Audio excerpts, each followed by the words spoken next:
Assalamualaikum warahmatullahi wabarakatuh. Selamat siang, salam sejahtera untuk kita semua.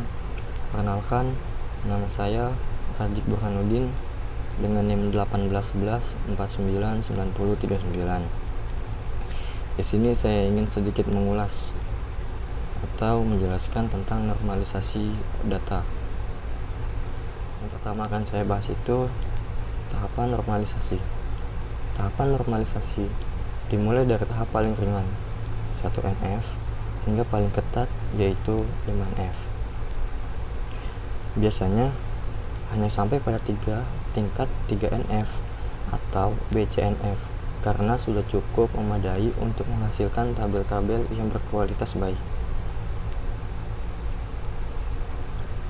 Selanjutnya itu ada normalisasi. Di sini bisa kita lihat, normalisasi adalah proses pembentukan relasi basis data ke dalam bentuk normal.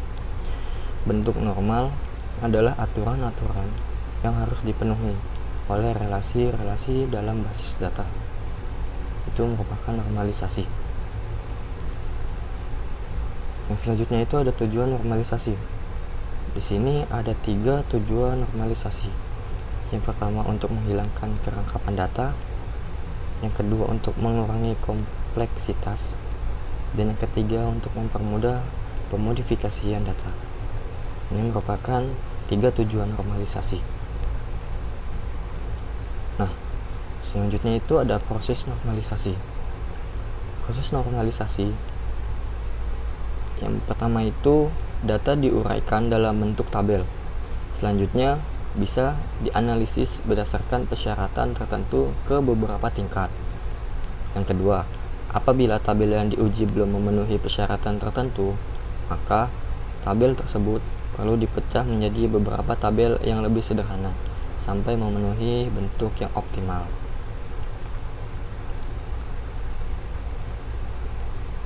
Ini ada tabel universal. Tabel universal merupakan sebuah tabel yang merangkum semua kelompok data yang saling berhubungan, bukan merupakan tabel yang baik. Di sini bisa kita lihat contoh tabel universal.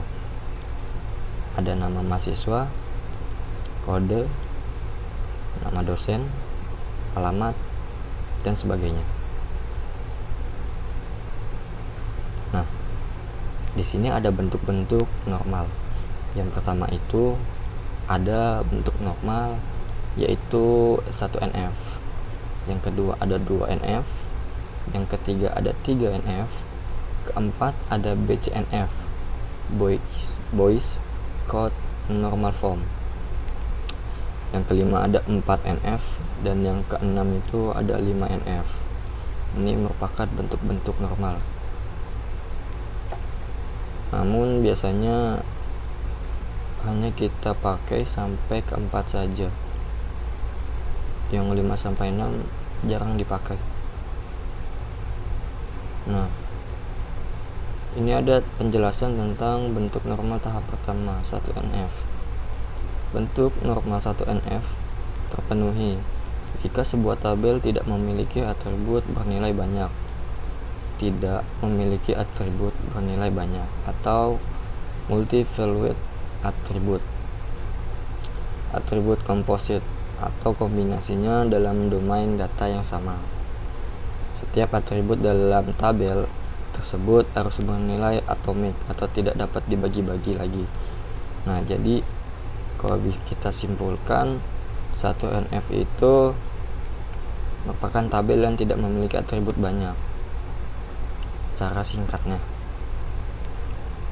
Nah, ini merupakan contoh satu atribut memiliki nilai banyak.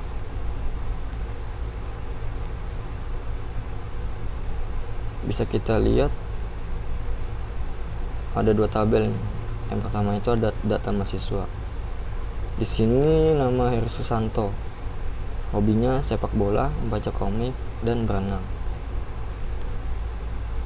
Nah, di sini bisa kita lihat dari contoh ini sifatnya belum memenuhi syarat 1NF.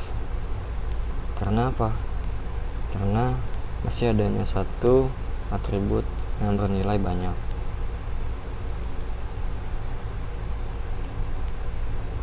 Lalu apa solusinya? Nih, berarti solusinya itu atau yang biasa kita sebut di komposisi. Di sini ada dua tabel. Yang pertama ada tabel mahasiswa, yang kedua itu ada tabel hobi. Tabel mahasiswa ini ada NIM dan ada nama. Dan sedangkan di tabel yang kedua ini hanya ada NIM mahasiswa dan hobi mahasiswa. Jika kita membuat tabelnya NIM doang dan mahasiswa dan hobinya, maka ketika kita mengetik NIM, maka di situ akan muncul beberapa hobi si mahasiswa ini, tapi tidak ada nama mahasiswanya, hanya ada NIM-nya doang. Jadi ini solusinya menurut saya. Mungkin itu saja yang bisa saya sampaikan. Kurang lebihnya mohon maaf. Assalamualaikum warahmatullahi wabarakatuh.